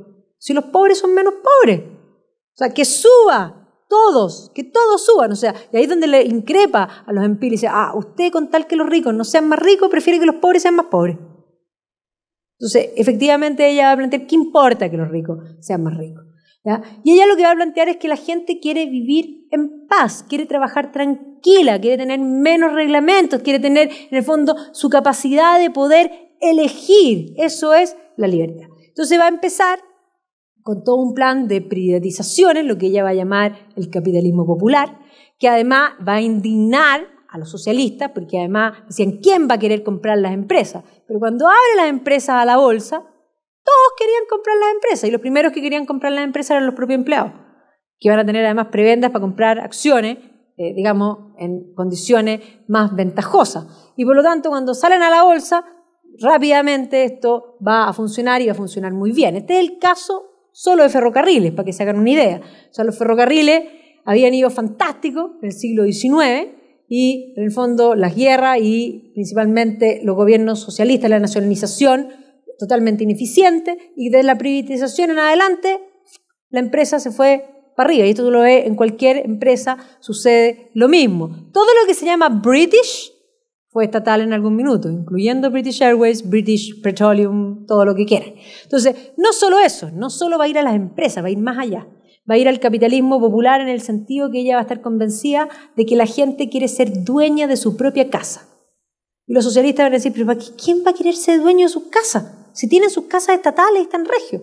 Y efectivamente ella va a plantear esta idea de vender, porque ella no quiere construir viviendas nuevas, sino que permitirle a la gente que vive en una vivienda social poder acceder a ser dueño con títulos de propiedad de su casa. Y ella misma se va a dedicar a ir a entregar estos títulos de propiedad, y aquí está entregando una familia a otra familia, se va a quedar a tomar tecito, ¿ya? Obviamente con la gente. Así que esto lo único que hacía es que se convirtiera en tremendamente popular, y por eso la odiaban los socialistas, porque los que votaban por la Thatcher eran clásicamente el electorado Labour. Entonces eso los tenía absolutamente indignados. Uno de los grandes rounds que ella va a pelear va a ser contra los mineros, cuando ella decide cerrar los pits que son ineficientes, principalmente el año 84-85, y efectivamente va a haber unas huelgas importantes y ella va a entrar con toda la fuerza. Efectivamente el desempleo va a aumentar, las huelgas van a ir de más en mayor, y efectivamente en lo personal la figura del líder sindical en el fondo del carbón, que es Arthur Scargill, se va a convertir en el gran enemigo de la Thatcher. ¿Ya? Y efectivamente aquí además ella va a entrar con la fuerza con todo, como nunca antes lo hicieron. O sea, ella efectivamente se van a producir y va a entrar con la policía, con todo, y se van a producir enfrentamientos no menores. ¿Ya? Arthur Carlyle también se va a aprovechar de eso, va a aparecer varias veces en el fondo que le pegaron, y en el fondo esto va a aparecer en la prensa, ¿ya? Y por lo tanto aquí vemos que el Time pone aquí Britain divided entre estas dos fuerzas, ¿ya? Y efectivamente se ríen también porque siguen sobreviviendo, staying alive por un rato más, pero finalmente ya la tensión, o sea, la huelga no va a poder sostenerse y algunos van a tener que finalmente ceder y va a ganar el round la Thatcher. Además, todo el movimiento sindical sabía que si los mineros en el fondo cedían, el sindicalismo completo estaba perdido y que la Thatcher ganaba. Entonces ahí están todos los enfrentamientos que efectivamente van a ser no menor y va a ir cerrando todas las minas que no son productivas. Y además va a intervenir a los sindicatos. Va a establecer, va a democratizar los sindicatos por dentro, va a establecer que las elecciones sean abiertas y que todos puedan participar, que además los votos sean abiertos y varias cosas más que permitan que la gente dé la cara, porque esta cosa... y que además, si un trabajador no es miembro del sindicato, que pueda tener las prebendas, porque eso es lo propio que hacían los sindicatos, que en el fondo si tú no pertenecías y no tenías ninguna prebenda, por lo tanto todos tenían que pertenecer sí o sí. Entonces, eso va a hacer que la afiliación a las trade unions comience a bajar, en el fondo. Y una cosa muy importante, sobre todo en vista de lo que hemos visto en los gobiernos de Wilson y de Callaghan, este era el nivel de paro, el azul, alto. Y efectivamente ella va a lograr que después de la intervención el nivel de paro baje a que ya no pueden paralizar al país. ¿Ya? Que eso va a ser importante. La violencia va a estar a la orden del día, todavía va a seguir, y efectivamente ella va a ser una defensora de la rule of law, o sea, del imperio de la ley. Ella cree, va a controlar, va a seguir la línea de Friedman en cuanto al control de la inflación y a la cantidad de dinero, va a creer en el fondo en la teoría monetarista, y vamos a ver que efectivamente, si bien al principio le fue mal, ya el 82 empezó a tener números azules, por primera vez en la historia después del año 45. O sea, económicamente empezó a funcionar. Sí, los primeros 2 años fueron complejos. Y ella va a insistir en lo siguiente, que el Estado no tiene plata, que la plata del Estado es su plata. Y si el Estado necesita más plata, tiene que sacarle más plata a usted, porque el socialismo fracasa cuando se les acaba el dinero de los demás. ¿Ya? Y ella va a insistir en este punto. Y otro round que le va a tocar, que va a mostrar que es una dama de hierro, va a ser que va a entrar en un conflicto con el IRA en particular, porque ella le va a quitar el privilegio de presos políticos a los terroristas del IRA, y por lo tanto estos presos que se consideraban presos políticos van a iniciar una huelga de hambre. Y ella no va a dar el brazo a torcer, va a decir que aquí no hay ningún preso político, que los asesinos son asesinos, y que el señor Sands, que se va a convertir, Bobby Sands se va a convertir en el ícono del movimiento, pero no va a ser el único en morir. De hecho va a morir él y van a morir varios más, pero ella no va a dar el brazo a torcer, y de hecho cuando muere Sands, ella va a decir que el señor Sands es un convicto criminal que eligió quitarse su propia vida, y que esa es una elección que su organización no le permitió a muchas de sus víctimas. Así que si no quieren comer y se quieren morir, problema de ellos. Se murieron como 8. ¿Ya? Y por lo tanto, efectivamente, el IRA va a enterrar a todos, en el fondo, a todos sus muertos, con, en el fondo esto es el momento, la van a odiar a la Thatcher sobre todas las cosas, porque no va a dar el brazo a torcer, no les va a devolver la categoría de presos políticos, va a decir que no son presos políticos, que el crimen es crimen, y nada más que crimen, no hay nada de político aquí. Punto. ¿Ya? Y por lo tanto, de hecho, ella va a ir al Ulster y se va a personar. Esto también va a causar problemas. O sea, la huelga de hambre va a mostrar otra vez que no es solamente dama de hierro frente al comunismo, no solamente dama de hierro con mantener la política económica que ella considera que está bien, no solamente es dama de hierro con mandar en el fondo y declarar la guerra a Argentina, sino que tampoco va a dar el brazo a torcer con el tema del terrorismo. ¿Ya? Entonces, efectivamente, la van a odiar, buscada por asesinato, por tortura, en el fondo, a los prisioneros irlandeses. Por lo mismo, el año 84 el IRA va a colocar una bomba en un hotel en Brighton donde estaba el Consejo de los Conservadores. No va a morir la Thatcher, ella está en el baño, pero va a morir la señora de unos MPs y otras personas más, y por lo tanto esto va a ser tremendo. Y sí va a iniciar el primer proceso de conversación con el Ulster. ¿Ya? Y por lo tanto va a ser el primer acuerdo de alguna forma el año 85, y esto se va a continuar después en el gobierno de Blair, ¿no es cierto? Bueno, Major primero y después Blair va a terminar en el fondo con el acuerdo, que hoy día está complicado nuevamente por el asunto del border entre Irlanda del Norte e Irlanda del Sur, por el Brexit. Vamos a ver qué pasa. Sus relaciones internacionales, muy cercanas a Estados Unidos, se va a codear con todo el mundo, va a tener una muy buena alianza desde que es electo Ronald Reagan, va a haber una admiración profunda, además están los dos en la misma vereda. Reagan va a hacer lo mismo que hace la Thatcher en lo económico, va a arremeter contra la visión keynesiana, y por lo tanto no solamente va a abrir la economía, que lo va a hacer igual que la Thatcher en ese sentido, sino que además va a combatir el comunismo, y por lo tanto eran partners en las dos dimensiones. Amigo, cantidad, lo pasaban regio, es más, ella como que lo admira profundamente, es más, en una comida la saca a bailar y esas fotos están ahí, ella también vestida de rojo, le gustaba vestirse rojo. Ahora, en este periodo además terminan un poco, y se va a reforzar por la Guerra Fría, vamos a tener que se va a reforzar toda la idea del terror nuclear. Estamos en un periodo que todavía el terror nuclear es parte. Yo siempre me río y siempre cuento esto y la gente se ríe, pero es verdad.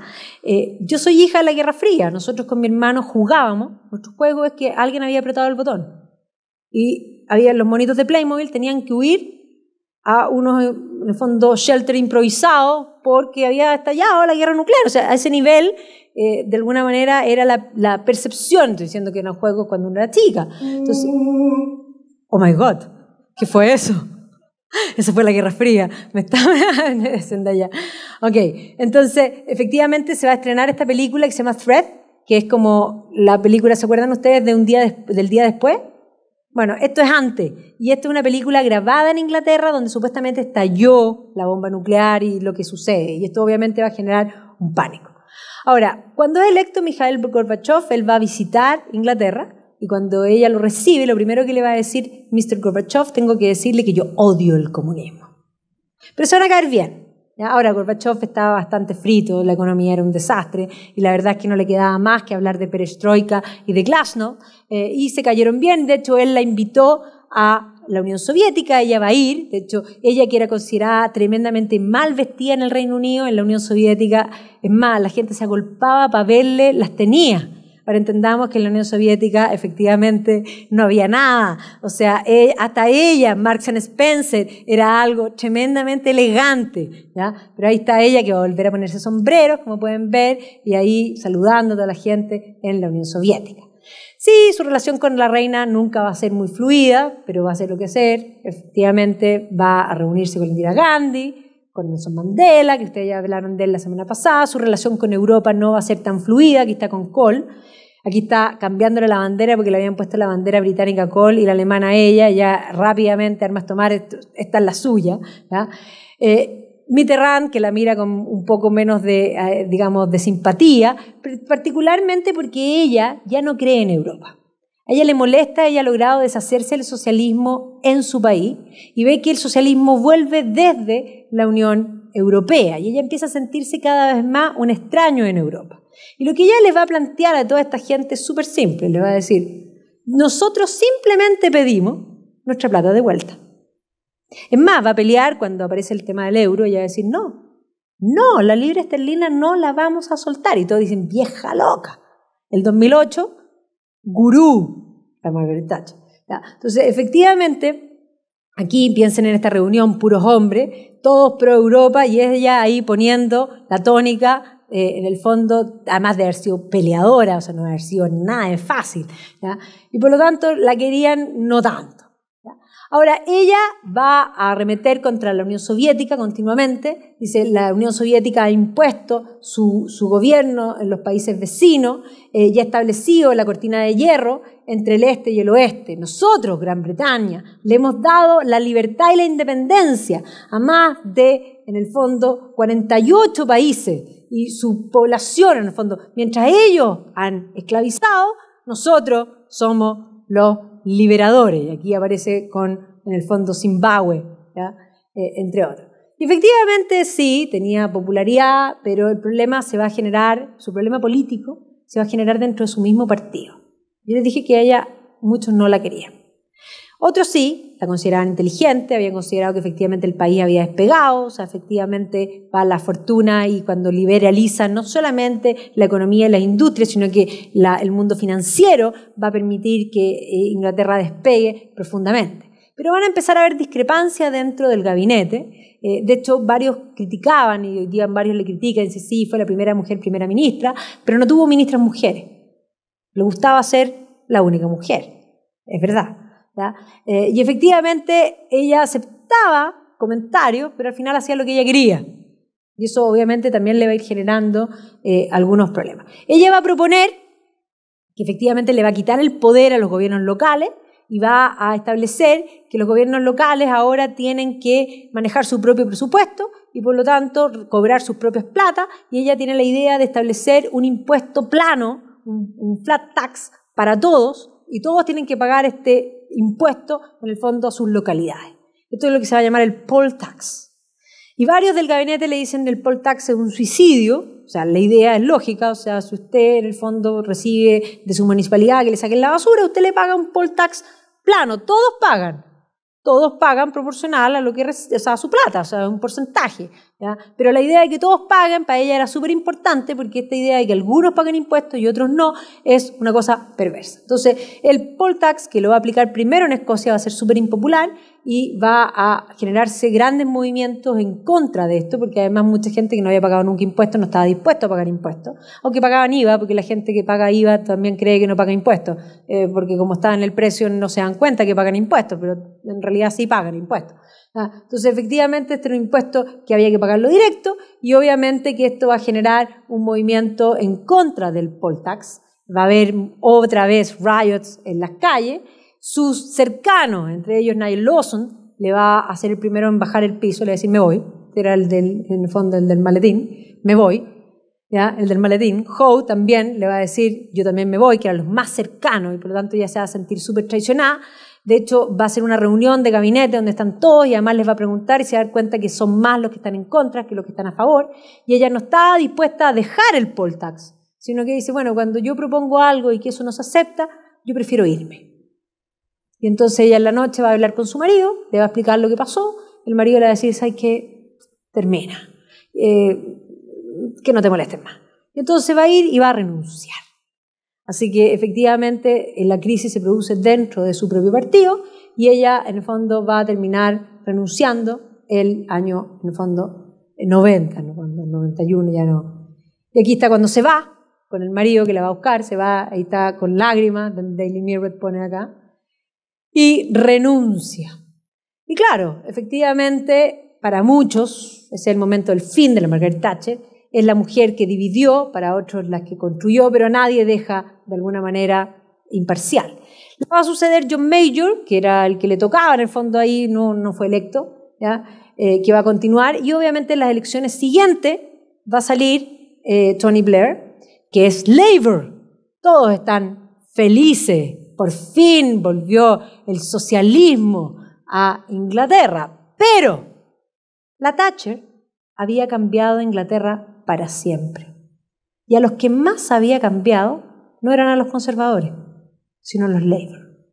Y por lo tanto, Tony Blair, en vez de ir contra la Thatcher, va a bailar al son de la Thatcher. Y por lo tanto, ahí vemos con la Thatcher, bailando con la Thatcher, el thatcherismo, no solo Blair, Gordon Brown también va a recibir a Mrs. Thatcher. David Cameron, que ya era conservador, obviamente, va a varios ser considerado Our Only Hope, The Sun, que era pro-Thatcher, y Daily Mirror, que es contrario. ¿Really? O sea, volvimos a lo mismo, obviamente que con la Thatcher. Y si uno ve, efectivamente, los hijos de la Thatcher vino a quedarse, se fue, pero se quedó el thatcherismo implantado en Inglaterra.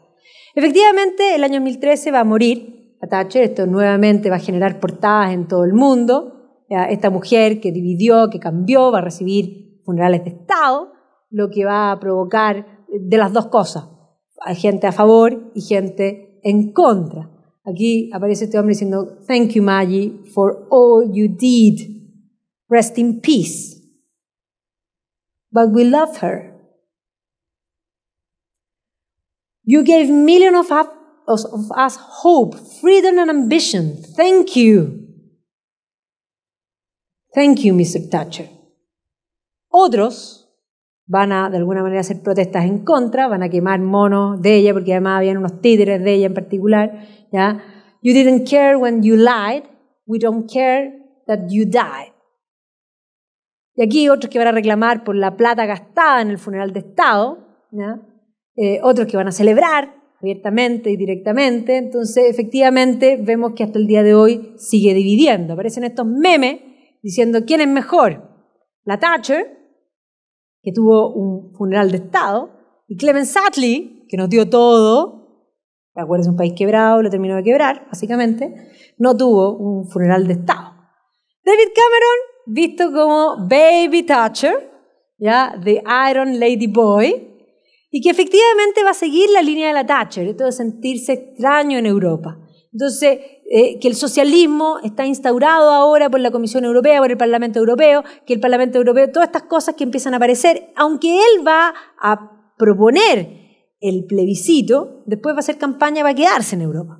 Porque es súper curioso, porque él va a ser de la línea anti, de alguna manera, y que esto estaba en el ambiente, por eso entendamos que, por eso cuando uno ve estos que eran de un lado y después se cambian para el otro, porque en el fondo creen en esto. Lo que pasa es que Europa comercialmente es importante y todavía no saben qué hacer. Por lo tanto, to be or not to be European, should we stay or should we go? Y efectivamente va a entrar el UKIP con Nigel Farage, a ti, y la campaña del UKIP, que va a tomar muchas cosas que incluso tenía la campaña de los conservadores en la época de la Thatcher. Finalmente va a ganar el Brexit, el Leave, y vemos que efectivamente se terminó sacando a Cameron también. Entonces, The Empire Strikes Back, miren aquí las portadas, o sea, miren el Sun, que es pro-Thatcher. Believe in Britain, todavía no saben cómo believe porque nadie sabe qué es lo que esto significa. Pero efectivamente, estas fueron las portadas de junio. Cameron se tuvo que ir. Ya no es, en el fondo viene el cuestionamiento, United Kingdom o Divided Kingdom, porque Escocia no quiere, y no solo Escocia, Irlanda tampoco. Entonces, ¿qué puede pasar? Una incertidumbre. Boris Johnson se fue primero, después volvió, pero ya no fue el primer ministro, que todos pensaban que iba a ser él el primer ministro, y no quiso serlo. Nigel Farage también se fue, y por lo tanto el desastre quedó ahí, la pelota dando bote. Y claro, aquí viene el punto, libres por fin. ¿Ya? ¿A quién vamos a ocupar ahora de nuestros problemas? No va a estar la Unión Europea. El problema de Irlanda, que ya se había manifestado desde el comienzo, es un problema candente ahora. ¿Ya? Y efectivamente el gran problema es cómo mantener un soft border si tenemos Brexit. No se puede mantener un soft border porque eso implicaría que la gente entra por Irlanda, se va a Irlanda del Norte y cruza en un ferry y llega en el fondo a Inglaterra. Así que lo que hoy día uno pasa de Irlanda del Norte, o sea, Irlanda del Sur a Irlanda del Norte, como, no sé, pues quien pasa el peaje de Viña sin hacer nada, va a cambiar. ¿Ya? Ahora, ojo, que hay ferries que además entran a Irlanda del Norte, vuelven a salir por Irlanda del Sur, hay como tres pasos fronterizos, o sea, todas esas cosas son complejas. Pero además la situación fluida de Irlanda puede perderse. Ahora, esta situación cayó en otra mujer. Todos cuando asumió Theresa May dijeron otra mujer, otra Iron Lady. Las comparaciones no faltaron porque tenían varias cosas en común, ¿ya? Pero efectivamente no eran nada de parecida. Porque si la señora May tuviera un cuarto de pantalones de los que tenía la Thatcher, ya tendríamos claro para dónde va el Brexit. ¿Ya? Pero no tenemos nada claro porque un día dice una cosa, otro día se dice otra, y está tratando de hacerse amiga de todos para tratar de ver por dónde saca algo. ¿Ya? Y efectivamente el problema es que Europa estaba muy complicada con la salida, sobre todo Alemania, con la salida de Inglaterra. Ya la Angela Merkel dijo al principio que no van a poder tener los beneficios y en el fondo tener lo mejor de los dos mundos, eso sería imposible. Pero cuando es electo Macron, que podía haber sido el fin de la Unión Europea si hubiese salido la señora Le Pen, habría sido el fin, pero Baby Bonbon Macron salvó a Europa y la Angela Merkel se volvió a firmar, aunque ahora ya el fin de la Merkel se viene ahora, pero efectivamente Europa se volvió a firmar por un rato. Y ahí está la pobre Theresa May, sin sabiendo un poco qué hacer, para dónde van, no lo tienen claro, nadie lo tiene claro, ni ellos mismos. La semana pasada, antepasada, hubo una gran manifestación para pedir un nuevo plebiscito. Manifestación multitudinaria, pero hay que entender también que en las votaciones, Londres era en el fondo, mantenerse en la Unión Europea. Por lo tanto, no veo muy probable que llamen a un plebiscito. Entonces, efectivamente, el legado de la Thatcher es inmenso. Y hoy día podríamos decir, Inglaterra está si radicaliza esa idea de hacer nuevos actores y de salirse totalmente del socialismo, porque ¿qué es lo que molesta al inglés? ¿Por qué hay, en el fondo, una opción de este Brexit? ¿Qué es este Brexit? Bueno, muy simple. Cuando un pescador de Aberdeen sale a pescar y les dicen que la cuota de la Unión Europea es que puede pescar cierta cantidad de pescado, y period, y él dice, pero si yo quiero pescar más. No puede pescar más. Y si yo quiero trabajar hasta más tarde, no, usted no puede trabajar hasta más tarde. O sea, todo ese tipo de cosas que nosotros cuando hacemos los viajes a Inglaterra, nosotros nos ha pasado lo ridículo de este punto. Chofer manejando. No puedo manejar más. No puedo manejar más. ¿Cómo no puedo manejar más? No puedo manejar más. Estamos al lado del hotel. No, pero no puedo manejar más. Estábamos en Fort Williams. Tuve que darle tiempo libre a la gente. Vino un chofer de Manchester manejando para subirse a nuestro bus y llevarnos al hotel. El chofer nuestro se fue manejando detrás. Eso es absurdo. Bueno, eso es European Union, básicamente. Entonces, es entendible. Ahora es un caos. ¿Por qué es un caos? Los acuerdos comerciales. O sea, ¿qué va a pasar? Nadie sabe. Pero de que Margaret Thatcher dejó una huella profunda y que liberalizó Inglaterra y que volvió a la economía y que convirtió a Inglaterra en la segunda economía europea, eso es cierto. Y que esa idea de libertad llevó al Brexit también es cierto. Así que si no solo los políticos son parte del legado Thatcher, sino que la visión de yo puedo trabajar más si yo quiero, también es thatcherismo, podríamos decir. Así que el thatcherismo caló en profundo, más allá si ella murió o no. Inglaterra volvió al concepto individualista de tratar de mantener un Estado un poco más pequeño, independiente que hoy día los Estados son más grandes incluso de lo que ella habría querido. Espero que se hayan entretenido. La próxima semana no puse lo que nos tocaba. ¿Alguien sabe lo que nos tocaba? No lo puse. Gandhi creo que nos toca. Bueno, la próxima semana la Rosita entonces con Gandhi. Así que algo va a tocar, pero obviamente que van a volver a tocar el tema del Imperio Británico, pero espero que esté muy entretenido. Muchas gracias.